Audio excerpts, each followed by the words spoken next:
Mpenzi mtazamaji, karibu sana kwenye Sky Cable TV Kenya.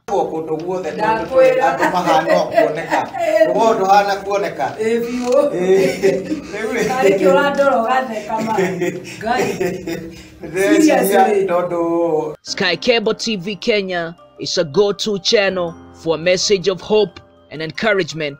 Mwathani arogoshwo haria hothe uranjirorera ndi guku mitambo-ini ya Sky Cable TV ngithie na mbere na morutani ma kiugo kia Ngai. Subscribe now to our channel to start enjoying our wide range of amazing content. Subscribe now and start enjoying spiritual nourishment from pastors and bishops. Subscribe and start enjoying eye-opening counseling on marriage and relationships. Subscribe and start enjoying beautiful music. Subscribe and start enjoying some rib-cracking comedy and more.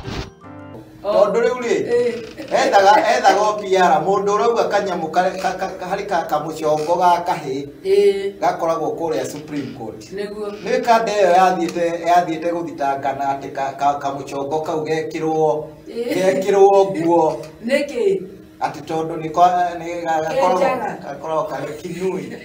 Na njukite guku ni undu wa kwenda kuumiriria ngoro cia andu aria magikorwo moritwo ni hinya mahote gucokwo ni thayu na mahote guthie na mbere na muturire na kwaria ni kwendana na kuo kwendana niguo thayu ri koguo nikio tuoka ringi nigetha tuhane uhoro sararuko tutikuhitha tukwaria uria Ngai atwirite na tutiukite hi nigetha tukuonererie we uria ui na uria tui riu tuokire kiondo-ini kimwe maundu magacire na moke wega.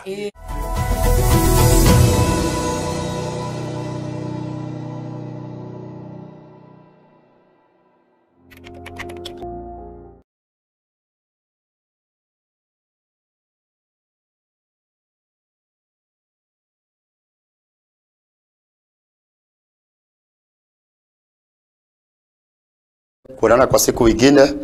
So nashukuru Mungu sana kwa sababu ya hii siku. Neno la Mungu linasema kwamba hii ni siku ambayo Mwenyezi Mungu ameifanya tukaweza kufurahia, tukaweza kushangilia.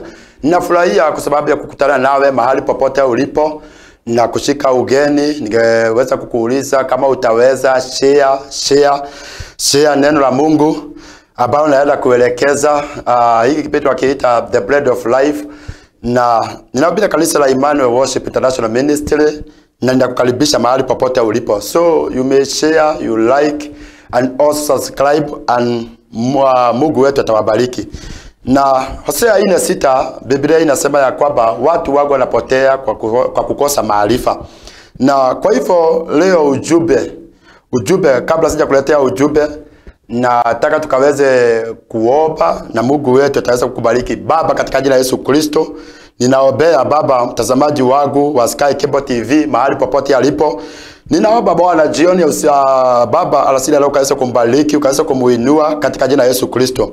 Kila maroho zote ambazo Baba zinaweza zikazuilia yeye Jehova Mungu kusikiliza neno lako, ninakemea na kuangamiza, kusabaratisha. Naomba hili neno likafanye kazi katika maisha ya kila mmoja. Ninapoashiria hili neno, wacha likafanye kazi ambayo inastahili kufanya katika jina la Yesu Kristo. Neno lako linasema kwamba Mungu, hakuna neno ambalo Baba linashukanga bila Baba Jehova Mungu kutimiza Baba kuwa na makusudi. Ninasema kwamba Mungu, kila neno ambalo uaga unaashiria Baba linakuaga la kusudi la kila mmoja katika maisha yake. Mfalme wa amani, natangaza ya kwamba hawa wanaenda kubarikiwa, hawa wanaenda kuinuliwa kupitia hili neno. Milango yao inaenda kufunguka, baraka zao zinaenda kufunguka katika jina la Yesu Kristo. Wabariki ukawainue Bwana katika jina la Yesu Kristo. Nimeomba na nimeamini. Amen. So may God bless you. Mahali popote ulipo, nimesema kwamba naitwa Alfred Wawelu na ubiri na Emmanuel Worship International Ministry. Nimekushika ugeni ama nimekukaribisha. Mungu wetu akakubariki. Na leo nimesema kwamba nataka kunena kuhusu wisdom ama hekima. Na ninashukuru Mungu sana kwa sababu ya hili neno. Ni kwa maana siku ya leo ninapo nena kuhusu hekima, naamini ya kwamba kuna mambo ambayo itaenda kufunguka katika maisha yako. So ninasema kwamba nataka kunena kuhusu hekima. Hekima ambayo ni ya kutimiliza maono yako. Kila mmoja ako na maono yake. Kuna mahali ambapo ulikuwa unatarajia kwamba utaweza kufika. Kila mmoja kuna mahali ambapo uaga yeye anatarajia ama anatamania kuweza kufika. Kuna watu walikuwa na maono kubwa ya kwamba mimi nikisoma nataka kuwa daktari. Bwana Yesu asifiwe. So nataka nimekuja kukwambia kwamba ili ukaweze kutimiliza yale maono lazima ukuwe na hekima. So kama kuna kitu ambacho tunafaa tumuombe Mungu ni hekima. Tukue na hekima. Unaweza ukakuwa uko na kibali lakini ukiwa hauna hekima itakuwa ni gumu sana wewe kuendelea, wewe kutimiza yale maono. Kuna watu ambao wameitwa kwa njia tofauti. Tunajua zile ministry 5 unaweza kuwa na kila huduma lakini usipokuwa na hekima itakuwa ya kwamba ni ya bure. Kwa hivyo nimesema kwamba nataka kunena kuhusu hekima ambayo ni ya kutimiliza maono yako, na tutaangalia Biblia. Tutaangalia Biblia tusikie vile ambavyo Biblia inasema katika kitabu cha Mithali 4 mlango wake wa 7. Mithali 4:7 tuangalie vile ambavyo Biblia inasema katika kitabu cha Mithali 4:7. Mithali 4 mstari wake ni wa 7, tusikie vile ambavyo Biblia inasema na Mungu wetu atatubariki. Nimesema kwamba tunaangalia hekima. Wale ambao wanaingia online saa hii nimesema kwamba ujumbe ni hekima ama wisdom ambao ni ya kutimiliza maono yako. Na nimesema kwamba tunataka tukaangalia katika kitabu cha Mithali 4 mstari wake ni wa 7, na nikasema Hosea 4:6 inasema kwamba watu wa Mungu wanapotea kwa kukosa maarifa. Kwa hivyo kama hauna hekima utapotea. Na mimi that's why nimekuja ili usikaweze kupotea, ukaweze kupata maarifa kutoka kwa neno la Mungu, ili ukaweze kusimamisha hiyo biashara yako, maisha yako yakaweze kusimama, maono yako yakaweze kutimilika katika jina la Yesu Kristo wa Nazareti. Na nikasema ya kwamba tutaenda kuangalia hilo neno katika kitabu cha Mithali. Kitabu cha Mithali 4 mstari wake ni wa 7, na Mungu wetu atawabariki. Biblia inasema hivi katika kitabu cha Mithali 4 mstari wa 7. Biblia inasema Biblia inasema ya kwamba bora hekima, basi jipatie hekima. Naam, kwa mapato yako yote jipatie ufahamu. Mtazamaji wangu mahali popote ulipo, umesikia neno la Mungu vile ambavyo limesema ya kwamba bora hekima. Kwa hivyo kama kuna kitu ambacho ni cha maana katika maisha yako ni hekima. Na maandiko yanasema ya kwamba basi jipatie hekima. Kwa hivyo ni mtu unaweza ukajitafutia hekima. That's why Biblia inasema ya kwamba basi jipatie hekima. Na maandiko yanasema ya kwamba naam, kwa mapato yako yote jipatie ufahamu. Kwa hivyo unaweza kuwa na mapato, unaweza kuwa wewe ni tajiri, lakini kama hauna hekima, hiyo mali itasabaratika hivyo. Hiyo mali itaenda hivyo. Utakuwa unaishi. Ni watu wengi sana ambao nimeona ambao walikuwa wanasema kwamba mimi nilikuwa na mali, lakini kimuuliza mali ilienda wapi hata yeye ajui vile ambavyo ilifanyika. Kwa hivyo that's why nasikia Biblia ikisema kwamba hata kwa kazi yako yote kuwa na hiyo hekima. Kuna ile hekima ambao ni ya kutunza hiyo biashara. Kuna hekima ambao ni ya kutunza hata kile kipawa ambacho uko nacho. That's why nimesema kwamba lazima ukubali siku ya leo. Ukakubali kujitafutia hekima. Hekima ni kutafuta kwa mtu ambaye anaitwa Suleimani. Maandiko yanasema ya kwamba alimuomba Mungu, akamwambia kwamba anaomba Mungu akaweze kumbariki na hekima. Na wakati ambapo aliomba hekima, tunaona ya kwamba wakati ambapo alipata hekima, neno la Mungu linasemaga ya kwamba chochote ambacho hakukuwa nacho, Mungu akambariki nacho. Kwa nini? Kwa sababu aliomba Mungu hekima. Kwa hivyo that's why nimekwambia kwamba lazima ujitafutie hekima. Kama hutaki hiyo biashara iishe, kama hutaki yale maono ambao uko nayo yasikose kama hutaki hiyo maono yako isipotelee tu hivyo, lazima ujitafutie hekima. Na unapotafuta hekima, kuna ile hekima nimesema ya kwamba ni ya kutunza. Na tutaangalia mtu mmoja katika Biblia ambaye alikuwa na hekima, na utaona ya kwamba huyu mtu wakati ambapo alikuwa na hekima, hiyo hekima ilimtunza hata kuishi katika nyumba ambayo ni ya mfalme. Kwa hivyo ukikuwa na hekima itakutunza. Hekima inaweza kukufanya wewe ukaishi na watu ambao ni wakubwa, watu ambao wako na biashara kubwa, watu ambao wanaongoza hata hii nchi yetu. katika jina la Yesu Kristo. Kwa hivyo hekima ni muhimu zaidi, na ningesema hivi ya kwamba hekima ndio maono. Hekima, ukiwa na hekima maono yako yote itatimilika. Hekima ni lazima ukuwe hekima. Ni lazima. Na nitasema hivi, Yusufu alikuwa na tafsiri ndoto, lakini si kutafsiri kulimuhifadhi ikulu. Tunaona, angalia, Yusufu alikuwa na maono. Kumbuka wakati ambapo aliambia wale wazazi wake, akaambia wale watu ya kwamba mimi niko na maono, nimeota hivi, lakini hiyo haikumfanya akaweze kuenda na kuishi kwa ile nyumba ya mfalme. Lakini tutaangalia yale ambayo alimtokezea. Ningetaka leo tukaweza kujifundisha na mtu ambaye anaitwa Yusufu. Lakini kabla sijaingia katika kitabu cha Mwanzo tuangalie Yusufu, ningependa bado tuangalie katika kitabu cha Mithali 18. Tukiangalia katika kitabu cha Mithali 18 mstari wa 16, tusikie vile ambavyo Biblia inasema. Mithali 18 mstari wake wa 16, na Mungu wetu atawabariki. 16 inasema hivi, sikiliza. Biblia inasema hivi, zawadi ya mtu humpatia nafasi, humuleta mbele ya watu wakuu. Sikiliza, hii ni Biblia inasema hivyo. Ya kwamba unaweza ukakuwa na zawadi, yani unaweza kuwa na gift. Wewe Mungu alikupatia kipawa ambacho ni cha uponyaji, kipawa ambacho ni cha unabii. Biblia inasema hivyo, ya kwamba zawadi ya mtu humpatia nafasi. Kwa hivyo hii gift ambayo uko nayo inaweza kukupatia nafasi ya wewe kutajirika na kuishi na ule utajiri. Lakini Biblia inasema kwamba humuleta mbele ya watu ambao ni wakuu, watu ambao wako katika mamlaka. Hii zawadi inaweza ikakupatia ama ikakuleta kuunganisha na wale watu ambao ni wakuu hata serikalini. Lakini hii zawadi, hata kama uko na ile gift, lazima uombe ile gift ambayo ni ya wisdom, kwa sababu hiyo ndio ile gift ambayo ni kubwa zaidi, gift ambayo ni ya wisdom. Kwa hivyo leo ningependa ukaweze kujitafutia hekima. Ugeni kidogo ya fatamono. Na nikiomba siku ya leo Mungu akaweze kutusaidia tukaweze kutafuta hii hekima.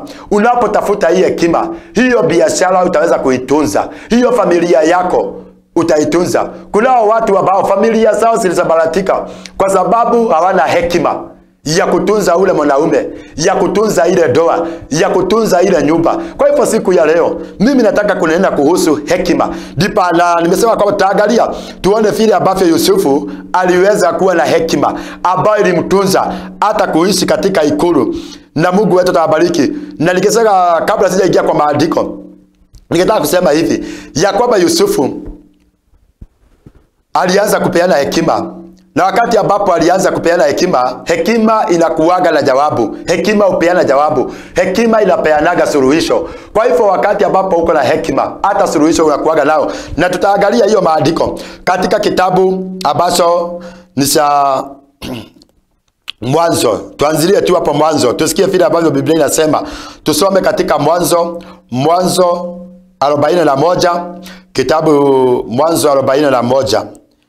Mwanzo 41, kitabu cha Mwanzo 41, tuanzilie 14. Tusikie vile ambavyo Biblia inasema. Biblia inasema hivi, Mwanzo 41. Biblia inasema kwamba tuanzilie 14. 14 inasema hivi. Ndipo Farao akapeleka watu, akamuita Yusufu, wakamleta upesi kutoka gerezani. Akanyoa, akabadili nguo zake na kuingia kwa Farao. Angalia, kumbuka huyu Yusufu alikuwa ameshatoka kwa nyumba ya mfalme na alikuwa amepelekwa gerezani. Sasa akiwa pale gerezani, wale watu wengine wawili, ule ambaye alikuwa mnyeshwaji, ule ambaye alikuwa anamnywesha Farao, na ule ambaye alikuwa mlinzi, wakapelekwa pale. Neno la Mungu linasema kwamba wakawa wameota ndoto,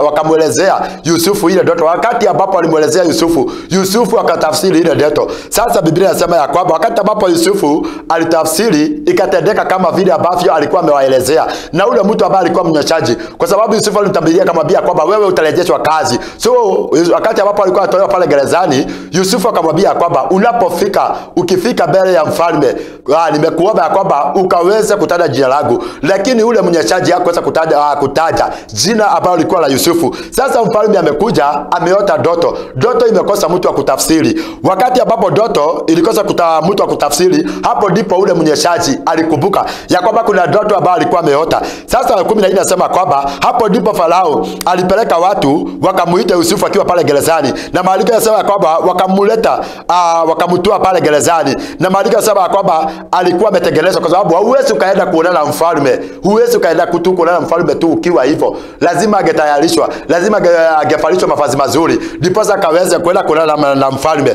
So 15 anasema kwamba Farao akamwambia Yusufu, nimeota ndoto wala hakuna awezaye kunifasiria, nami nimesikia habari zako ya kwamba usikiapo ndoto waweza kuifasiri. Sikiliza, so Farao hakuwa anajua kama Yusufu, that's why nilisema pale, nilitangulia kusema kwamba Yusufu alikuwa na kipawa, Yusufu alikuwa anatafsiri ndoto, lakini ndoto haikumuhifadhi katika ikulu. Kwa hivyo unaweza kuwa na kipawa na hicho kipawa kikosa kuhifadhi hiyo biashara yako. So maandiko yanasema kwamba Farao akasikia ya kwamba Yusufu anatafsiri ndoto, na maandiko yanasema kwamba wakati ambapo aliitwa, Farao akaanza kumwelezea ya kwamba wale wote ambao nilikuwa nimeita hakuna mtu ambaye aliweza kunifasiria, nami nimesikia habari zako. Kwa hivyo ilikuwa mara yake ya kwanza. Kumbuka walikuwa hapo bereni kabla Yusufu hajapelekwa gerezani, walikuwa hapo bereni wanakaa na Yusufu, lakini hakuwa anajua kama Yusufu anaweza kutafsiri ndoto. Maandiko yanasema kwamba sasa Farao akamwelezea, nimesikia habari zako ya kwamba usikiapo ndoto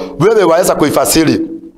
Yusufu akamjibu Farao akisema, si mimi, Mungu atampa Farao majibu ya amani. Angalia Yusufu, kuna kitu kimoja ambao unifurahisha sana na Yusufu. Yusufu, yes, Mungu alikuwa amempatia kipawa cha kutafsiri ile ndoto, lakini tunaona Yusufu anasema kwamba sio mimi, ila tu ni Mungu ambaye atakupa wewe Farao majibu ambayo ni ya amani. 17 inasema kwamba Farao akamwambia Yusufu, katika ndoto yangu nalikuwa nikisimama ukingoni mwa mto, na tazama ng'ombe 7 wanatoka mtoni, wanono wazuri, wakajilisha manyasini.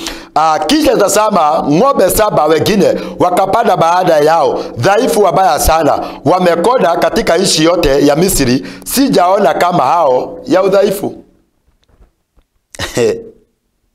Sikiliza. Sasa huyu ni Farao ameanza kuelezea ndoto yake, na tukiangalia pale nikitaka tukikimbia kwa sababu hili somo ni refu hata siwezi maliza leo. 33 nikitaka tuangalie 33. Sasa tumeona Farao ameanza kuelezea Yusufu ndoto ile ambayo alikuwa ameota. Sasa nikitaka tuangalie 33 ile kitu ambacho vile ambavyo Yusufu aliweza kujibu. 33 inasema kwamba basi Farao na ajitafutie mtu wa akili na hekima amweke juu ya nchi ya Misri. Ukiangalia pale Yusufu ameanza sasa kupeana hekima. That's why nimekwambia kwamba unaweza kuwa na kipawa, lakini kipawa bila hekima ni bure. Sasa hapa Yusufu anamtafsiria, ameshaanzia kumtafsiria ile, lakini tunaona bali na kutafsiri ameanza kupatiana hekima. Amemwambia Farao, kulingana na ile ndoto yako amenipatia, jitafutie mtu ambaye ako na akili, mtu ambaye ako na hekima. Kwa nini? Amweke juu ya nchi ya Misri. Kwa nini Yusufu amwambia Farao ya kwamba atafute mtu ambaye ako na hekima, mtu ambaye ako na hiyo akili, amweke, yani amfanye kuwa msimamizi, amweke kuwa mfalme. Biblia inasema ya kwamba Farao na afanye hivi tena, akaweke wasimamizi juu ya nchi na kutoa sehemu ya 5 katika nchi ya Misri katika miaka hii 7 ya kushiba. Ona, anamuelezea ya kwamba kuna miaka 7 ambayo itakuwa ni ya kushiba, lakini jua ya kwamba kuna miaka mingine 5 ambayo itakuwa ni ya njaa. Kuna watu wanaweza wakakutafsiria ndoto, lakini sasa wana suluhisho. Tunaona Yusufu ya kwamba ako na suluhisho. Anaambia Farao ya kwamba kwa sababu kuna miaka 7 ambayo itakuja ambao ni ya kushiba, ninataka utafute watu ambao watakuwa wasimamizi. Na tunaona vile ambavyo alimwambia hivi 35, na wakusanye chakula chote cha miaka hii miema ijayo, wakaweke akiba nafaka mkononi mwa Farao, wakakilinde kuwa chakula katika mji. Angalia, anamwambia kwa sababu kutakuwa na hii miaka 7 ambao chakula itakuwa mingi. Sasa nataka ukatafute wasimamizi ambao wataweza kuhifadhi ile chakula kwa hii miaka ambayo itakuwa ni mizuri. So wakaweke akiba ya nafaka mkononi mwa Farao, wakakilinde kuwa chakula katika mji. na hicho chakula kitakuwa akiba ya ishi kwa ajili ya miaka hiyo 7 yaja. Angalia, amepatiana hekima. Amesema ya kwamba kuweza kuhifadhiwa chakula hii miaka 7 ambao kutakuwa na shibe, kuhifadhiwe chakula, kuwe na watu ambao watachukua magunia wahifadhi chakula iwekwe kwa store, ndiposa hii miaka ingine 7 ambayo itakuwa ni ya njaa, hii Misri siwahi, watu wasiwahi kufa na njaa, watu wasiwahi agamia kwa sababu ya kukosa chakula. Akawaambia ndiposa hii miaka ambayo itakuja ni ya njaa, miaka 7 kukaweza kuwa na chakula kutosha. That's why nimesema kwamba Farao anapatia mtu ambaye anaitwa Yusufu anapatiana hekima. Ni kweli ametafsiri ndoto, angetafsiri ndoto na asimamie pale, lakini tunaona mpaka sasa ameenda beyond ya kupatiana hekima, kumwambia vile ambavyo atafanya kwa hii miaka 7 ambao kuko na shibe na hii miaka 7 ambao kuko na njaa. Unajua shida yetu, wengi wetu hawana suluhisho.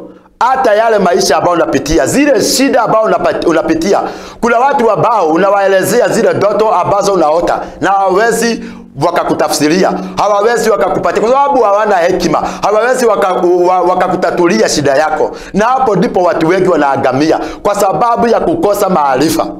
My brother, my sister, ningependa jioni ya usiku wa leo ukaweze kutafuta hekima, ndiposa hiyo kazi yako ikaweza kunawiri, ndiposa maisha yako yakaweza kusimama katika jina la Yesu Kristo wa Nazareti.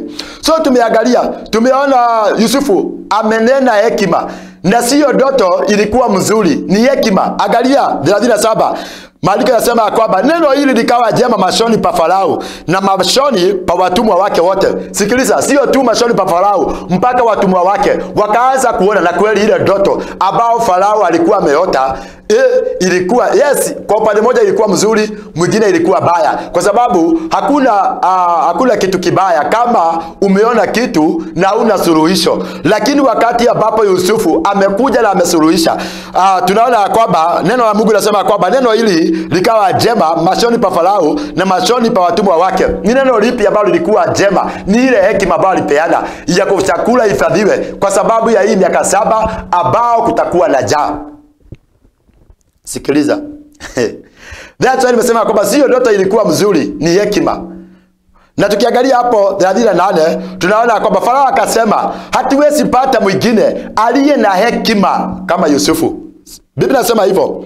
And Pharaoh said unto his servant, can we find such as one as this, a man in whom the Spirit of God is? Farao akamwambia Yusufu, kwa kuwa Mungu amekufahamisha hayo yote, hapana mwenye akili na hekima kama wewe. Angalia, hata Farao alimwambia hakuna mtu ambaye yako na hekima. Hata mimi nikiwa mfalme nimefurahishwa na hiyo hekima ambayo uko nayo. Yes, unatafsiri ndoto, lakini uko na hekima ambayo ni ya hali ya juu, hekima ambayo ni ya kutatua ile shida ambayo inaenda kukumba hii nchi ambayo ni ya Misri. My brother, my sister, mimi nimekuja kukuambia kuhusu hekima. Nikaanzia na kusema kwamba katika Hosea 4:6, my people are perishing for lack of knowledge. Watu wengi wamepotea kwa kukosa maarifa. Kuna watu wanaagamia kwa sababu ya kukosa maarifa. Siku ya leo nimesema ya kwamba hautapotea tena, biashara yako haitaisha, maisha yako haitaendelea na kuharibika, maisha yako haitaendelea na kudhoofika katika jina la Yesu Kristo wa Nazareti. Nimekuja ili nikaweze kukuletea hii habari ambayo ni njema ya kujitafutia hekima. My brother, my sister, mahali popote ulipo, ningependa ukaweze kuwa na wisdom. Suleimani angeomba mambo makubwa, Suleimani angetafuta mambo makubwa, lakini alitazama akaona, mimi nimefanyika kuwa mfalme, nahitaji kuwa na hekima. Hekima ni kitu ambacho ni cha muhimu sana.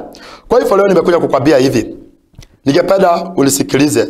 Nimekuja kukwambia hivi, leo nataka ukaweze kutafuta hekima.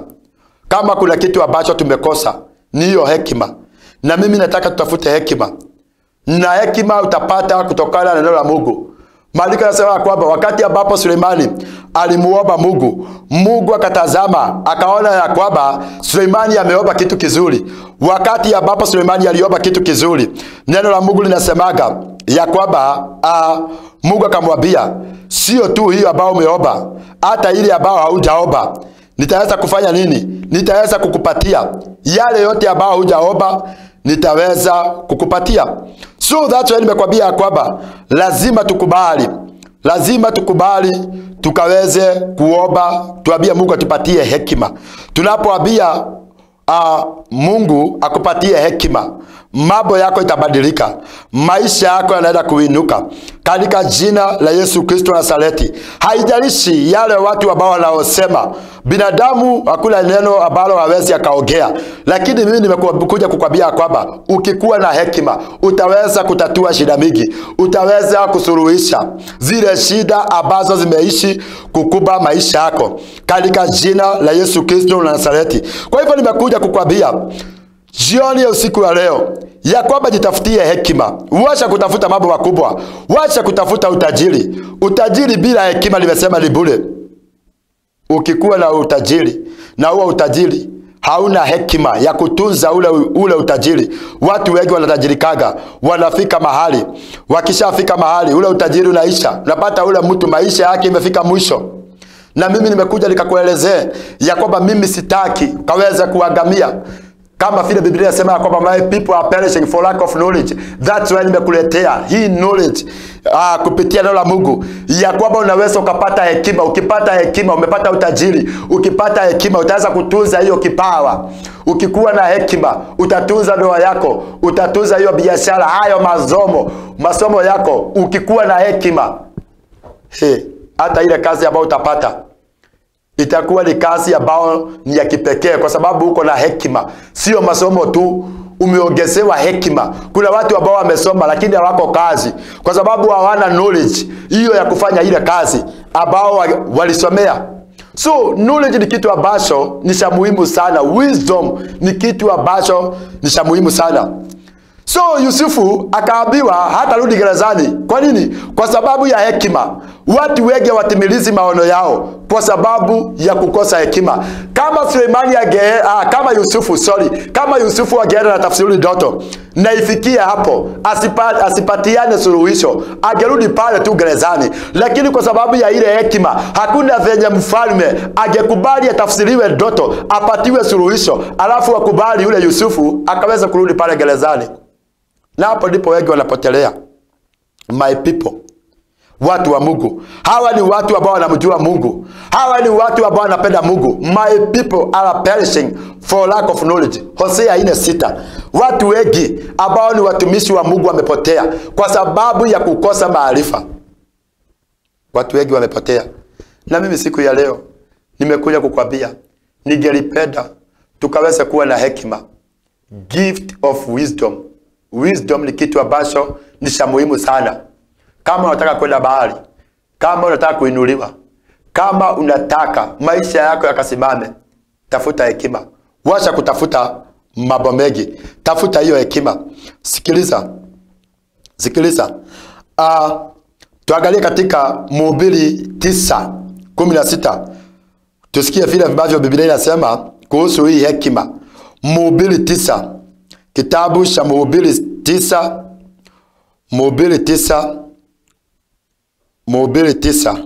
mstari wake Mhubiri 9 mstari wake ni wa 16. Tusikie vile Biblia inasema kuhusu hekima. Sikiliza, Biblia inasema hivi 16. Ndipo niliposema nani? Huyu ni mhubiri. Mhubiri anasema hivi, bora hekima kuliko nguvu. Unajua kuna watu ambao hawatumii nguvu zao kutajirika, wanatumia hekima. My people are perishing for lack of knowledge. Kuna watu ambao wako na nguvu, lakini nguvu zao zinafika mahali zinagonga mwamba, zinafika mwisho. Lakini hekima, kuna watu ambao wameishi kukulia kwa sababu wako na hekima. Maandiko yanasema mhubiri akasema hivi, ndiposa niliposema bora hekima kuliko nguvu, walakini hekima ya maskini hudharauliwa, wala maneno yake hayasikilizwi. Hakuna vile ambavyo unaweza ukakuwa uko na hekima na ukuwe mtu ambaye ni maskini. Usiwahi danganywa. Wale ambao ni maskini hawana, wengi wao hawana hekima, kwa sababu hao watu wako na ile njia ambao ni ya kupata urithi, lakini ambao ni ya kupata akiba, lakini shida ni ya kwamba hawana hekima ya kutunza kile yale mapato ambao wanapata. That's why maandiko yanasema kwamba wala maneno ya ule mtu ambaye ni maskini huaga inadharauliwa, hekima yake huaga inadharauliwa, wala maneno yake hasikilizwi. Mtu ambaye ni maskini, hakuna mtu anaweza, hakuna hata maarifa anaweza akakuwa nayo. So my brother, my sister, nimekuja kukwambia kwamba bora hekima kuliko hata nguvu, kwa sababu kunao watu ambao wako na ideas. Mtu anaenda anaanzisha biashara, sio yeye ataishi kukaa hapo kwa hiyo biashara, anafungua tu biashara na ashia mtu mwingine. Yeye yako na hiyo hekima ya kujua ni nini ambacho watu wanataka kwa saa hii. Anaenda anachukua, anakichukua na ajiri mtu anamweka hapo, anatajirika. Anaenda anaangalia ni nini ambacho saa hii watu wanataka, anaenda kwa sababu wako na hiyo hekima. Na huyo mtu anatajirika. Na unaona huyo mtu anaishi kukulia. Sio yeye anafanya ile kazi, lakini yako na hekima ya kujua ni nini ambacho kinahitajika, ni nini ambacho ninaweza nikafanya. Na hivyo ndivyo nimekuja kukuelezea ya kwamba bora hekima kuliko hata nguvu. Hivyo ndivyo Mhubiri anasema katika Mhubiri 9:16. Kwa hivyo hekima ni mzuri hata kuliko nguvu. Usidanganyike my brother, my sister. Hekima ni mzuri hata kuliko nguvu. Na nimesema kwamba kunao watu ambao hawatumii nguvu zao. Kunao watu ambao hawatumii nguvu zao. So nikitaka tukaweze kuangalia hekima ambayo ilimfanya Yusufu akaweza kudumu ikulu. Na nikitaka tujiulize, hii ilikuwaga ni hekima aina gani ambao hiyo iliweza kumuhifadhi huyu Yusufu pale katika ikulu. So nimesema kwamba nataka tuangalie hekima ya Yusufu ya kutimiliza maono, kwa sababu kama uko na maono lazima ukuwe na hekima. Nitafanya aje ndiposa nikaweze kuwa daktari, ndiposa nikaweze kuhubiria watu 10,000, watu 20,000? Lazima ukuwe na hiyo strategy, lazima ukuwe na knowledge, lazima ukuwe na hiyo hekima. Nitafanya nini hii biashara inuke, itoke hii kiwango ya chini iende kiwango kingine? Na nimesema kwamba nataka tuangalie sasa ni aina gani ambao Yusufu alikuwa na, ni aina ya hekima gani Yusufu alikuwa nayo ya kutimiliza maono yake. Na aina ya kwanza ambayo nikitaka tuangalie, kwa sababu nimesema hii somo hatuwezi tukamaliza leo, nikitaka tuangalie aina moja ambayo ni ya uhusiano. Hakuna kitu kizuri kama kuwa na uhusiano na ule Mungu ambaye ni muumba wako, ule Mungu ambaye alikuumba. Uhusiano. Na kile kitu ambacho kilimuhifadhi Yusufu ni kwa sababu Yusufu alikuwa na uhusiano mzuri na huyo Mungu. Ni watu wangapi leo ambao wangefanyiwa yale ambao Yusufu aliweza kufanyiwa, waanza kujilipizia kisasi? Watu wangapi ambao wangekuwa na shuki? Watu wangapi leo wangekuwa na shuki? Wangekuwa na shuki, waanza kusema kwamba ni wangapi leo atuongeleshani kwa sababu sijui nilikufanya. Yusufu aliuzwa na watu ambao walikuwa familia, lakini hakuna mahali ambapo tunaonaga Yusufu ya kwamba aliwashukia. Hakuna mahali ambapo tunaonaga Yusufu akijiulizia. Hapana, Yusufu hakulifeji. Na hiyo ndio shida ambayo tunakuaga nayo, kwa sababu watu wengi huaga wanajilipishia, watu wengi huaga wanakata ule uhusiano wao na Mungu. Maintain your connection with God. Uhusiano wako na Mungu ni wa muhimu sana, uhusiano wa Yusufu na Mungu. Na tutaangalia tu katika hiyo kitabu ya Mwanzo 39, usikie ule uhusiano ambao Yusufu alikuwa nayo baina yake na Mwenyezi Mungu. Mwanzo 39, kitabu cha Mwanzo, Genesis 39 mstari wake wa 9. Genesis, Mwanzo 39, Biblia inasema hivi, mstari wa 9. Mstari wa 9, Biblia inasema hivi ya kwamba hakuna mkuu katika nyumba hii kuliko mimi, wala hakunizuilia kitu chochote ila wewe, kwa kuwa wewe mkewe. Nifanye je ubaya huu mkubwa nikamkose Mungu? Angalia, Yusufu alikuwa mtumwa katika nyumba ambayo ni ya mfalme. Pale ikulu Yusufu alikuwa mtumwa. Na tunaona mtumishi wa Mungu ambaye anaitwa Yusufu, wakati ambapo mke wake mfalme alitaka Yusufu akaweza kulala na yeye, Yusufu alikataa. Na tunaona pale Yusufu anamuelezea kinagaubaga, anamwambia kwamba sikuwa nimesuhiliwa kitu chochote, lakini wewe sikukubaliwa. Ni wewe peke yake ambaye sikufanya nini? Sikukubaliwa. Lakini sio kusema ya kwamba Yusufu kwa sababu ni mke wa mfalme ambaye alikuwa anamtaka, sio kusema ya kwamba Yusufu hagemtimiliza yale mahitaji yake. Lakini Yusufu aliangalia uhusiano, na hapa wengi ndio wanakosea. Watu wanakata uhusiano wao na Mwenyezi Mungu. Yusufu pale anamwambia kwamba nifanye ubaya huu mkubwa nimkose Mungu. Kwa hivyo Yusufu hata hajalishwa na mfalme. Yusufu anajalishwa na ule Mungu ambaye ni muumba wake. Anamuuliza, nitafanya aje huu ubaya nimkosee Mungu ambaye ni muumba wangu? Nimkosee huyu Mungu, nitafanya aje hii dhambi? Nitafanya aje hii dhambi nimkosee Mungu muumba wangu? Na hapo ndipo wengi wanakosea. Na kama Yusufu, hata tu nikwambie ukweli, kama Yusufu angetenda ile dhambi, uhusiano wake na Mungu ungekatika hapo, na hata hajarudi katika ile nyumba ambayo ni ya mfalme. Na watu wengi sana waliondolewa kwa baraka zao kwa sababu walikata ule uhusiano wao, ushirika wao na Mwenyezi Mungu. Maandiko yanasema ya kwamba Yesu Kristo akasema, I am the way, I am the truth and I am the life. So usipojua yale maneno utapotea, utapotoka katika njia za Mungu, utakata ule uhusiano wako na Mwenyezi Mungu. Kwa hivyo katika kila jambo ambalo unafanya, wewe ambao umetajirika, useme ya kwa sababu umetajirika unahitaji Mungu, unahitaji Mungu. Yusufu ako ndani ya nyumba ya mfalme, na sidhani watu wengi ambao wangeweza kuepuka hii dhambi. Sio watu wengi wanaweza wakaepuka. Kwa sababu siku hizi tumeona mambo mengi ambayo yanafanyika. Tunaona watu wanaacha familia zao. Mtu anapata mtu ambaye ako na pesa, hata hataki kujua. Unaona mtu anaacha na familia yake. So tumeona mambo mengi ambayo yanatendeka katika nchi yetu. Lakini Yusufu aliangalia kaona huyu ni mke ambaye alikuwa mrembo sana, mke ambaye ni wa mfalme, mtu ambaye ako na pesa. Kwa hivyo kwa sababu huyu mke wa mfalme alikuwa anampenda Yusufu, hata kutoroka angetoroka na Yusufu, hata kutajirisha angemtajirisha Yusufu. Lakini Yusufu aliangalia uhusiano wake na Mwenyezi Mungu, akaona akasema, hapana, mimi siwezi nikaharibu ushirika wangu na Mwenyezi Mungu. Na hapo ndipo wengi wanaangamia. My people are perishing for lack of knowledge. Kuna watu ambao saa hii wangekuwa juu, wangekuwa wameinuliwa, wangekuwa wameendelea, lakini kwa sababu waliharibu ushirika wao na Mwenyezi Mungu, kuanzilia hapo biashara zao zikasambaratika, biashara zao zikaisha, ndoa zao zikaisha, wakakosa amani. Kuna watu ambao wako na amani, lakini magonjwa ndio hayo, wanaishiki kutumia madawa, wengine wako mahospitalini kwa sababu waliharibu ile ambao ni uhusiano wao na Mwenyezi Mungu. That's why nimesema kwamba you have to maintain your connection with God.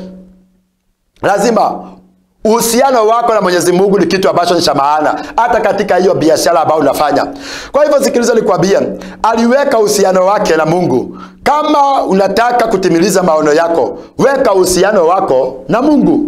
Kama unataka kutimiliza, kama unataka hiyo maono ambao uko nayo ikaweza kutimilia, kuanzilia leo, kuwa na hekima, tafuta huyu Mungu, tengeneza uhusiano wako na Mungu. Kama hujaokoka siku ya leo, usikubali hili neno likakupita hivyo. Kubali kuokoka, patiana maisha yako kwa Mwenyezi Mungu akaweze kukuokoa. You maintain your connection with God. Uweke uhusiano wako na Mwenyezi Mungu. Unapoweka uhusiano wako na Mwenyezi Mungu,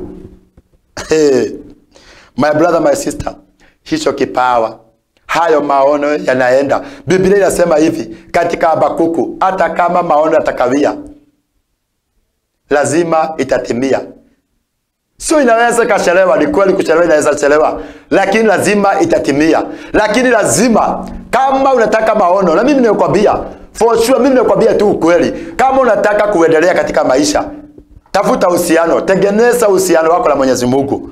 Unapotengeneza uhusiano wako na Mwenyezi Mungu, mimi ninaamini ya kwamba utakuwa na ile hekima ambao ni ya kutunza baraka zako, ambao ni ya kutunza hiyo ndoa yako, ambao ni ya kutunza hiyo kazi yako, katika jina la Yesu Kristo wa Nazareti. So nikasema kwamba Yusufu alikuwa mtumwa tu kwa nyumba ya mfalme, lakini hakuharibu uhusiano wake na Mwenyezi Mungu. Hata kama alikuwa slaves, hakukubali.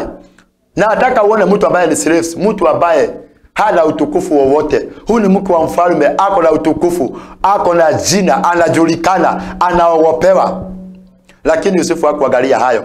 Hata kama alikuwa na mtumwa. Wangapi leo wangependa kuoa ama kuoleka na watu ambao ni wakubwa sana, watu ambao wako katika cheo? Watu wangapi? Lakini Yusufu hakuangalia hivyo. Yusufu aliangalia uhusiano wake na Mwenyezi Mungu. That's why nimesema kwamba you have to maintain your connection with God, na Mungu wetu atakubariki. Tuangalie hapo katika bado tu hiyo kitabu ya Mwanzo 40 mstari wa 8. Tuko katika hiyo hekima ya kwanza ambao ni ya uhusiano, na nimesema tuangalie katika kitabu cha Mwanzo 40 mstari wake wa 8. Tusikie vile ambavyo Yusufu pale anatuelezea. Maandiko yanasema kwamba wakamwambia, tumeota ndoto wakamwambia Yusufu, tumeota ndoto wala hapana awezaye kuifasiri. Yusufu akawaambia, kufasiri si kazi ya Mungu, tafadhalini mniambie. Angalia, hata katika kutafsiri, na hapo ndipo wengi wanakosea. Tunapatiwa ndoto, unatafsiri kimwili, unasahau bado hiyo ni kazi ya Mungu. Yusufu hakutaka mahali popote kujiinua.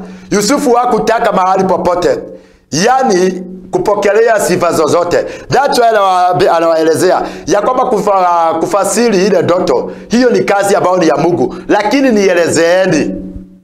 Unaona? So hakuna venye wangemuelezea ndoto Mungu akose kumfunulia Yusufu maana yake, na hapo ndipo wengi wanaangukia. Kwa maana wakati ambao tunaelezewa ndoto, tunataka tukajiinue, tunaweza kuonekana vile ambavyo tunajua zaidi. Tunasahau ya kwamba hizi vipawa ambazo Mungu ametupatia, hii ni kazi ya Mungu kufanya kazi ndani yetu, sio sisi.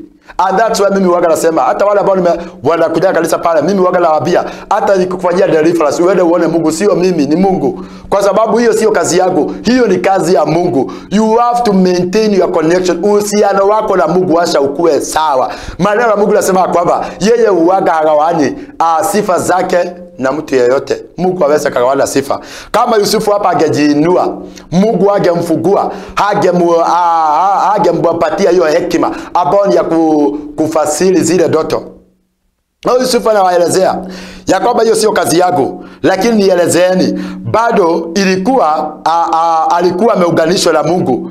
Hata wakati ambapo alikuwa pale gerezani, wakati ambapo alikuwa wanampatia ndoto, huyu ambaye ni mwenyechaji na yule ambaye alikuwa ni mkuu wa wale watumwa, neno la Mungu linasema kwamba wakati ambapo alimpatia ndoto, Yusufu bado alikuwa ameunganika ama ameunganishwa na Mungu, bado akiwa pale gerezani. Wengine wanaachana na maono kwa sababu ya majaribu wanaopitia. Kuna watu ambao waliachana maono yao kwa maana ya zile changamoto ambazo waga wanapatia, yale majaribu ambao wanapitia. Unaona kwamba mimi siwezi nikaendelea na hii biashara kwa sababu unaona kwamba hii biashara inaendelea tu kuwa chini. Ulikuwa na maono ya hiyo biashara kuinuka, kukua international, lakini biashara ikianza kukubwa na tushida kidogo unapotea, unatupa ama unaashiria yale maono ambayo ulikuwa nayo. Watu wengi sana kwa sababu ya changamoto, kwa sababu ya majaribu, wameashiria maono yao. Kuna watu ambao wameashiria kwa sababu ya maono. So hata kwa changamoto, wengi wameachana na maono. Wengi wamepata changamoto ambayo ilifanya wakaashiria maono yao. Sikiliza nikwambie.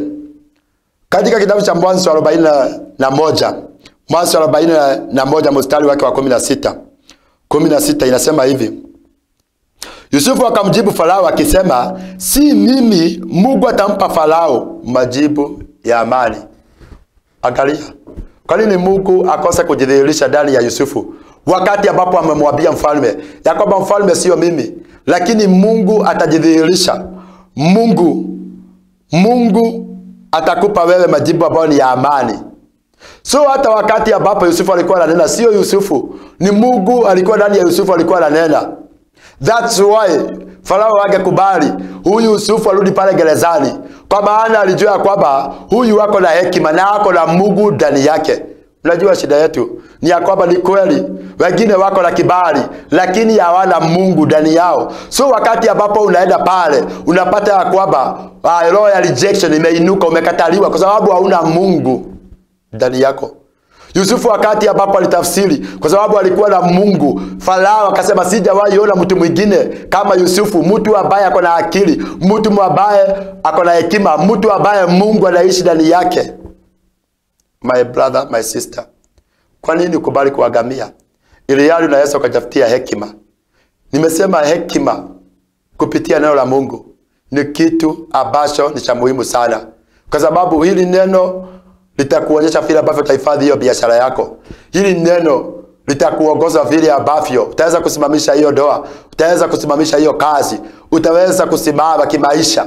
Katika jina la Yesu Kristo wa Nazareti, nimekuja kusema ya kwamba usipotee, my brother, my sister, usiangamie kwa sababu ya kukosa maarifa. Nimekuja leo kukwambia kwamba leo tunapotafuta hekima utapata na yale mengine yote ambao unatamani. Katika jina la Yesu Kristo, Sulemani aliomba tu hekima, lakini Mungu alimwambia umeomba kitu ambacho cha maana, sio hekima tu pekee yake atakupatia, hata yale mengine yote ambao hujaniomba nitaweza kukupatia.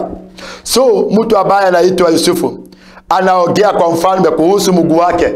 Watu wengi wale ambao hawajajuana huyo Mungu, wale ambao hawajaokoka, hawaongeagi mambo ambayo ni ya Mungu. Hata katika biashara zao wanasemaga, wanaonanga ama wao ufikiria ni ya kwamba ni nguvu zao zimewafanya wakaweza kufikia mahali ambapo wamefikia.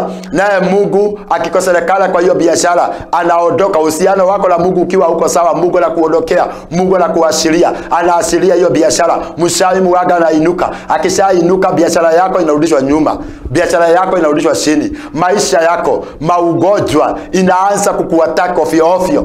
That's why utakuwa unafanya kazi ambayo inaleta pesa, lakini hizo pesa siwezi kusimama kwa mikono. Hizo pesa siwezi kukusaidia. Ukishika pesa unapeleka tu hospitalini kwa sababu ulimfukuza Mungu kwa kukosa kukua na uhusiano mzuri na Mungu. Nimesema aina ya kwanza ambayo Yusufu alikuwa nayo ni aina ambayo ilikuwa ni ya uhusiano. Uhusiano wake na Mungu ulikuwa sawa. Wewe ambao kwa mahali pale, wewe ambao unanitazama, ningetaka nikakuulize, uhusiano wako na Mungu uko katika hali gani? Je, uhusiano wako na Mungu uko namna gani? Wakati huu watu wameangamia, wengi wamekufa kwa ajili ya magonjwa ambayo ya cancer, pressure, kuna corona, na wewe Mungu amekuhifadhi. Ningetaka nikakuulize, je, uhusiano wako na Mwenyezi Mungu uko namna gani?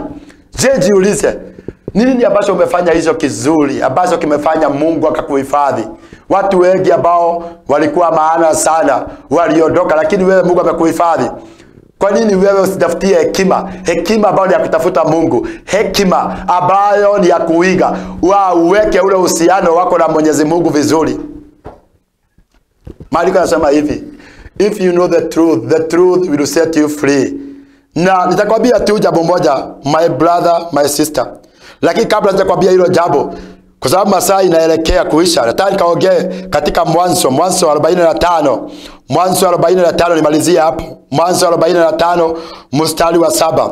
Biblia inasema hivi, Mungu alinipeleka mbele yenu kuwahifadhia masaso katika nchi na kuwaokoa nyinyi kwa wokovu mkuu. Huyu ni mtu ambaye anaitwa Yusufu. Alikuwa anaambia ndugu zake kwamba bado ako na uhusiano mzuri na huyu Mungu wake. Hata baada ya wao kumuuza, bado hakukata ule uhusiano. Bado hakuwa kakasirikia. Bado hakuwa bemba kwa uzito. Hapana. Kwa nini? Kwa sababu alikuwa anataka kuweka uhusiano wake na Mwenyezi Mungu kaweze kuwa sawa. Na kumbuka my brother, my sister, kumbuka, bila Mungu wewe huwezi jambo lolote. Usidanganywe. Usidanganywe na mtu yeyote. Mungu ndiye ukupea hizo nguvu za kufanya kazi. Na tumesikia hekima ni mzuri kuliko nguvu. Mungu ni yeye amekupea nguvu hata wewe ya kuona siku ya leo. Kwa nini usikubali huyu Mungu? Kwa nini usipatiane maisha yako kwa huyu Mungu? Kwa nini usiweke uhusiano wako? Ukuwe na hekima ya maintain your connection, kuweka uhusiano wako na Mwenyezi Mungu. Sikiliza. Nataka nisome andiko moja katika kitabu Saburi 127, Psalms 127, Saburi 127. Usikia vile Biblia inasema, kitabu cha Saburi 127, 127. Biblia inasema hivi katika Psalms 127, hapo mstari wake wa kwanza, Biblia inasema hivi: Bwana asipoijenga nyumba, waijengao wafanya kazi ya bure. Bwana asipoulinda mji, yeye aulindaye akesha bure. Bwana asipojenga nyumba, hiyo nyumba yako, usipomkaribisha huyu Mungu, mtengeneze uhusiano wako na Mwenyezi Mungu vizuri. Wewe ambao unaijenga unafanya kazi ya bure, hauwezi ukajenga. Hauwezi wewe kwa peke yako, hauwezi. That's why nimesema kwamba hauwezi jambo lolote bila huyu Mungu. Hauwezi simamisha ndoa kama hauna Mungu. That's why ndoa mingi siku hizi zimesambaratika. Na ningelipenda mahali ambapo ulipo niandikie, kama hujaokoka niambie, nikuombee, tuombe na wewe uokoke, uweke uhusiano wako. Unapoweka uhusiano wako na Mungu, nimekuhakikishia ya kwamba kazi yako inaenda kusimama, hiyo ndoa inaenda kusimama. Maandiko yanasema kwamba wale ambao hujenga wafanya kazi ya bure. Bwana asipoulinda mji, Mungu asipolinda huyu mji wetu wa Kenya, hii nchi yetu ya Kenya, wale ambao wanalinda hizi mask ambazo tunafaa, ni kazi ya bure. Mungu asipotulinda, itakuwa ni kazi ya bure. My brother, my sister, nataka nikasema hivi, maono yako bila Mungu haiwezi kutimilika. Samsoni alipoyashiria hakuweza kuwakomboa wana wa Israeli kwa sababu alikata uhusiano wake na Mungu. Kuna watu wengi ambao walikata uhusiano wao na Mungu, yale maono yao ikakatika. Na siku ya leo nataka nikurejeshe kwa maono yako. Mimi sijui ulikuwa unatamani kusoma ukakue nini. Mimi sijui leo unatamaniki kukua nini. Sijui wewe unatakaga hiyo biashara yako ikaweza kufikia wapi. Lakini siku ya leo nimekuja kukuelezea ya kwamba kama utakubali siku ya leo ukue na hii hekima ambao ni aina ya Yusufu, aina moja ya Yusufu. Nakuja kukuambia aina zingine mbili. Hii imekwambia tu aina moja ambao ni ya uhusiano wake na Mwenyezi Mungu. Kwa sababu lazima tuanzilie pale kwa uhusiano. Lazima uhusiano wako na Mwenyezi Mungu ukakuwa uko sawa, ndiposa wewe ukaweza kufanikiwa. Ni kweli Joshafatu aliwaambia, aminini manabii. Mimi nataka uniamini. Mahali ambapo huko, niamini, niandikie ujumbe. Niandikie ujumbe. Mahali popote ulipo niandikie ujumbe. Niko hapa niweze kukusaidia. Niandikie ujumbe. Niambie mahali ambapo unanitazama ukiwa, na uniambie kama umeokoka, kama hujaokoka. Wewe ambao unalia kwa ajili ya biashara, wewe ambao unalia kwa ajili ya ndoa, wewe ambao unalia kwa sababu maisha, wasema kwamba maisha ni gumu. Nimekuja kukwambia kama utakubali kutafuta hekima. My people are perishing for lack of knowledge. Watu wangu wanaangamia kwa kukosa maarifa. Watoto wa Mungu wanaangamia, wanapotea kwa sababu ya kukosa maarifa. Kuna ndoa ambazo zilipotea kwa sababu ya watu walikosa maarifa. Siku ya leo nimekuja kukwambia kwamba Mungu ako na haja sana na wewe. Kama utakubali kukuwa na hii hekima ambayo ni ya kuweka uhusiano wako na Mwenyezi Mungu vizuri. Aina moja ambayo ilifanya ile maono ya Yusufu ikaweze kutimilika. Kwa hivyo hii aina ukiitumia katika maisha yako ya kukubali kutengeneza uhusiano wako na Mungu. Might be uko pale ulikuwa umeokoka, ukafika mahali backslide. Nimekuja kukwambia bado Mungu hajamalizana na wewe. Haujafikia mahali ambapo Mungu alikuwa anataka ukaweza kufikia. Kumbuka Biblia inasema ya kwamba katika Yeremia 29:11 ya kwamba anatuwazia mawazo mazuri, mawazo ambayo ni ya amani, mawazo ambayo ni ya kutupatia sisi tumaini. Kwa hivyo nimekuja kukwambia hivi, sikiliza mtazamaji wangu, mahali popote ulipo, ningelipenda siku ya leo ukakubali siku ya leo Mungu, kujuana na huyu Mungu. Weka uhusiano wako na Mwenyezi Mungu vizuri. Unapoweka uhusiano wako na Mwenyezi Mungu, mambo yako yote yatakuwa ni sawa. So nilikuwa nimekwambia uniandikia, nimeona kwamba kuna mtu anabana kuna watu kadhaa, lakini kwa sababu nimeona nimemumuko wengi, ni mimi nikuombea tu, nitawaombea kwa sababu naona masaa yangu yanaenda kuisha. Hiyo dakika moja ningependa tu nikaweza kukuombea mahali ambapo uliko, wewe ambaye hujaokoka, wewe ambao unapatiana maisha yako kwa Mwenyezi Mungu, nikaweza kukuombea na Mungu wetu atakubariki. Nimesema kwa majina yangu naitwa Reverend Waweru na ninahubiri kanisa la Emmanuel Worship International hapa Kariobangi. So unaweza kutembelea hapa kanisani na Mungu wetu atakubariki. So nataka nikaweza kukuombea na Mungu wetu akakusaidie ukaweza kupata hiyo hekima. Ndiposa usikaweza kuangamia na Mungu wetu atakubariki. Baba, katika jina la Yesu Kristo, nimeombea mtazamaji wangu Bwana. Jehova Mungu, ninaomba ya kwamba Mungu jioni ya usiku wa leo Mfalme ukaweza kumkumbuka mahali popote alipo. Mungu wangu, nimetuma hili neno ya kwamba hili neno likaweza kumfikia. Neno lako katika Hosea 4:6 inasema ya kwamba watu wangu wanapotea kwa kukosa maarifa. Nami nimetangaza kuanzia siku ya leo, Baba Jehova Mungu, utawapatia maarifa ya kujua neno lako Bwana, la kujua mausia yako katika jina la Yesu Kristo. Baba, kila roho yote iliyokuwa inainuka kuangamiza biashara zao, kuangamiza ndoa zao, kuangamiza maisha yao, Baba, kudhoofisha Baba Jehova Mungu afya yao, nimekemea na kuangamiza na kusambaratisha. Baba, nimetangaza shetani hana nguvu juu ya kazi zao, juu ya nyumba zao katika jina la Yesu Kristo. Mfalme wa wafalme, tunaomba hekima kama hii ya Yusufu ambayo Bwana ni ya kuweka uhusiano mzuri katika jina la Yesu Kristo. Baba, ninaombea mtazamaji wangu huyu ambaye hajaokoka. Neno lako linasema kwa Mungu, tunapolisikia neno lako tusifanye mioyo kuwa migumu. Baba, ninaombea hii mioyo katika jina la Yesu Kristo. Naomba Bwana kusiwahi kuwa hata moyo mmoja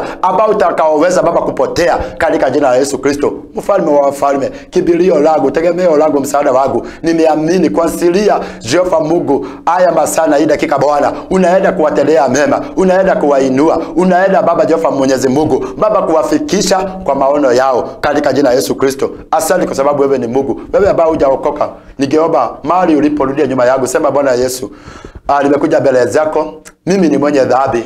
Ninaomba unisamehe, nisamehe dhambi zangu, nisamehe makosa yangu. Futa jina langu katika kitabu ambacho nisha moto. Andika jina langu katika kitabu cha uzima. Kuanzilia leo nimekataa shetani, nimekataa mambo yake katika jina la Yesu Kristo. Kuanzilia leo nimeokoka na ni katika jina la Baba, la Mwana, la Roho Mtakatifu. Amen. Amen. Amen. Tupatane siku nyingine ya Wednesday. Na Mungu wetu akawabariki sana. Bye bye.